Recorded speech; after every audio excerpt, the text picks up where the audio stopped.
নমস্কার বন্ধুরা, পম্পার ঘরোয়া রান্নায় আপনাদের সবাইকে স্বাগত। ইলিশ মাছ খেতে আমরা সকলেই ভালোবাসি। ইলিশ মাছ ভাজা থেকে পাতুরি অনেকভাবেই আমরা খেয়ে থাকি। তবে ইলিশ মাছ যদি বেগুন দিয়ে এখনও পর্যন্ত না খেয়ে থাকেন, তবে অবশ্যই এইভাবে একদিন বেগুন দিয়ে ইলিশ মাছের ঝোল খেয়ে দেখুন, অসম্ভব ভালো খেতে হয়। তাহলে চলুন রেসিপিটা শুরু করা যাক।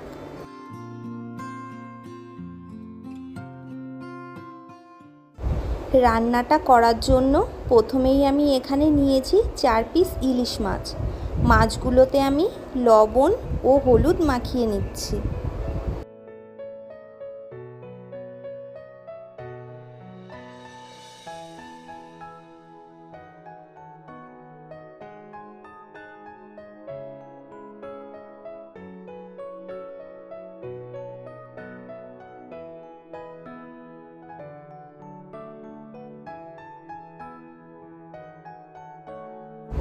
এইদিকে একটা কড়াই গরম করে নিয়েছি।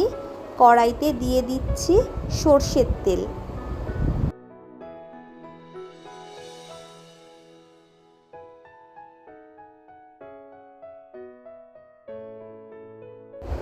তেল গরম হয়ে গেলে একে একে নুন হলুদ মাখানো মাছগুলো তেলের মধ্যে দিয়ে দিচ্ছি।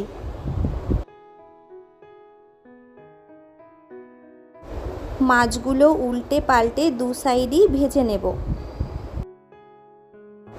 তবে মাছগুলোকে খুব কড়া করে ভাজবো না, মাছগুলো হালকা করে ভেজে নেব। মাছগুলো আমার ভাজা হয়ে গেছে। মাছগুলো একটা পাত্রে তুলে রেখে দিচ্ছি।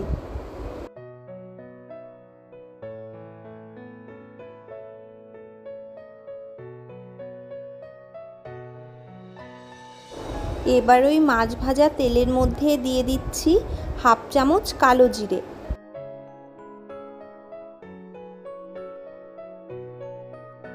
কালো জিরেটা 1 মিনিট মতন ভেজে নেব।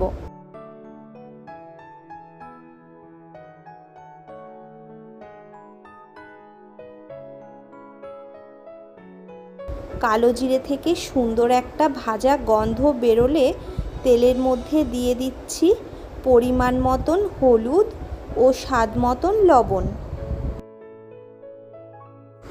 এবার এর মধ্যে দিয়ে দিচ্ছি পরিমাণ মতন জল। জলের পরিমাণটা অবশ্যই আপনারা যতটা ঝোল রাখতে চান সেই হিসাবেই দেবেন।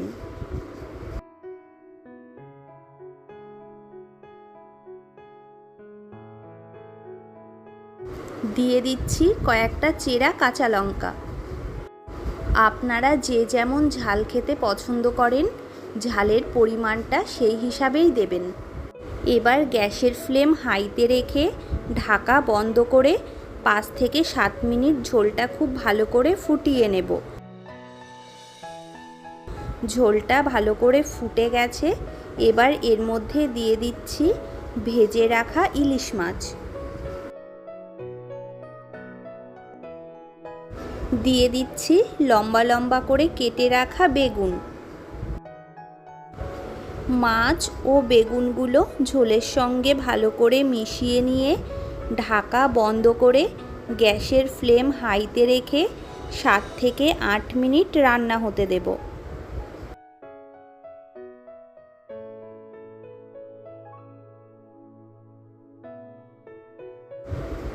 8 মিনিট পর ঢাকনাটা তুলে নিয়ে আরও 2 মিনিট মতন রান্না করে ঝোলটা শুকিয়ে নেব। ঝোলটা অনেকটাই শুকিয়ে এসছে। পরিবেশনের জন্য কিন্তু একদম রেডি হয়ে গেছে আমাদের বেগুন দিয়ে ইলিশ মাছের ঝোল। ভিডিওটা কেমন লাগলো অবশ্যই কমেন্ট করে জানাবেন। ভালো লাগলে ভিডিওতে একটা লাইক করে চ্যানেলটাতে সাবস্ক্রাইব করে পাশে থাকার অনুরোধ রইল।